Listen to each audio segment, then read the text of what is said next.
اچانک انسان کا دل کسی چیز پہ آ جاتا ہے، یہ انسانی فطرت ہے، تو اس پہ پکڑ نہیں ہے۔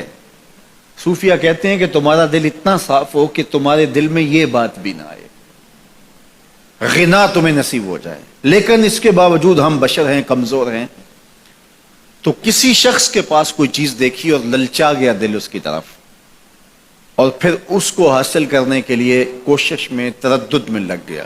دل میں خیال بھی آتے ہیں، وسوسے بھی آتے ہیں، اور ایسی ایسی خواہشات جنم لیتی ہیں کہ انسان خود اپنے پہ ہنستا ہے، لیکن ایسی خواہشات جس کی اتباع میں چل پڑا، جس کی خواہش میں چل پڑا، تو یہ ہلاک کر دینے والی چیز ہے۔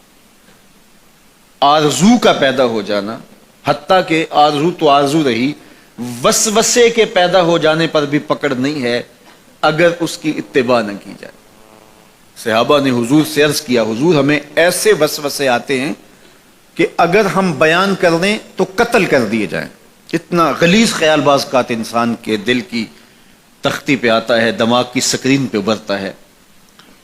تو فرمایا کہ تم کیا کرتے ہو؟ تو انہوں نے کہا کہ ہم اس کو جھٹکنے کی کوشش کرتے ہیں، جب اس طرح کا کوئی خیال آتا ہے تو بندہ اس کو جھٹکتا ہے، دور کرتا ہے، اور بندہ خوف زدہ ہوتا ہے اور اللہ کی پناہ میں آتا ہے، اور اس کی ایک حالت ہوتی ہے۔ تو اس حالت کا انہوں نے ذکر کیا کہ ہم تو پھر یہ کرتے ہیں۔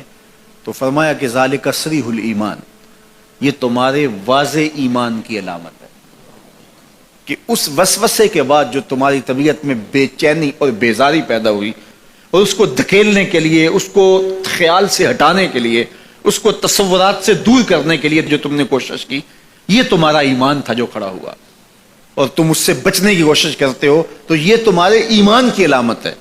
تو خالی وسوسہ اگر کتنا ہی غلیظ کیوں نہ ہو، اگر اس وسوسے کو خیال کا حصہ بنا کے اس سوچ کو لذت کا سبب نہ بنا لیا جائے، حتیٰ کہ غیر محرم کے اوپر آپ کی نظر پڑ گئی، تو فرمایا النظرۃ الاولی لک والثانیۃ علیک، جو پہلی نظر تجھے حاصل ہوئی تو وہ تیرے لیے ہے، لیکن اگر تو نے نظر کا تتبع کیا اور پھر تیری نظر نے دوبارہ پیچھا کیا تو وہ تیرے اوپر وبال بن جائے گی۔ تو خواہش کا، وسوسے کا، اور کسی ایسی چیز کا دل اور دماغ کی سکرین پہ ابھرنا اور خیال پیدا ہو جانا، یہ کوئی بات نہیں ہے۔ انسانی زندگی کے اندر کتنے ہزار خیالات جو ہے وہ انسان کے دماغ میں جو ہے وہ پیدا ہوتے ہیں، اور پیدا ہو کر کے مٹتے ہیں، پھر نئے پیدا ہوتے ہیں۔ کبھی بھی انسان کا دماغ خالی نہیں رہتا، ہر وقت سوچتا ہے۔ آپ اگر یہ طے کر لیں کہ میں کچھ نہیں سوچنا، تو یہ سوچ رہے ہوں گے کہ میں کچھ نہیں سوچنا۔ یہ کبھی ہو نہیں سکتا کہ آپ کا دماغ ہو اور اس کے اندر جو ہے وہ کوئی خیال نہ چل رہا ہو۔ ہزاروں لاکھوں خیالات کا ایک ہجوم گزرتا ہے، تو انسان کا دل، دماغ اس طرح بھاگتا ہے۔ آپ اچھے لوگوں میں رہیں گے تو خیالات پاکیزہ ہوں گے۔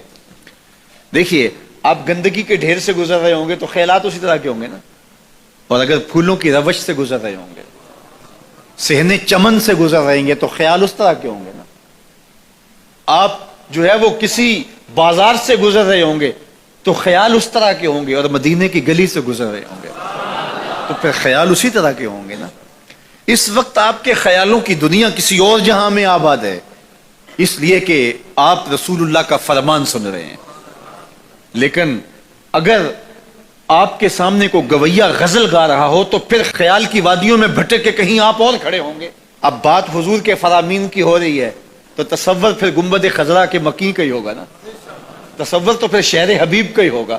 لیکن اگر آپ باتیں دوسری جانب کی کر رہے ہوں تو تصور پھر ادھر جاتا ہے، اور اسی لیے ہمارے علماء نے کہا کہ گانے کی طرز پہ نعت نہیں پڑھنی چاہیے، اس لیے کہ گانے کی جو معروف طرز ہوگی، جب اس طرز پہ نعت پڑھی جائے گی تو سن آپ نعت رہے ہوں گے، طرز سے آپ کے دماغ اور آپ کے خیالات بھٹک کے کہیں اور چلے جائیں گے۔ اس لیے یہ گوارا ہی نہیں ہے کہ ذکر رسول اللہ کا اور خیال کہیں اور جا رہا ہو، خیال آوارہ ہو اور بھٹک رہا ہو۔ جب تذکرہ حضور کا ہو رہا ہو تو خیال بھی گنبد خضرا کے مکی کا ہی ہونا چاہیے۔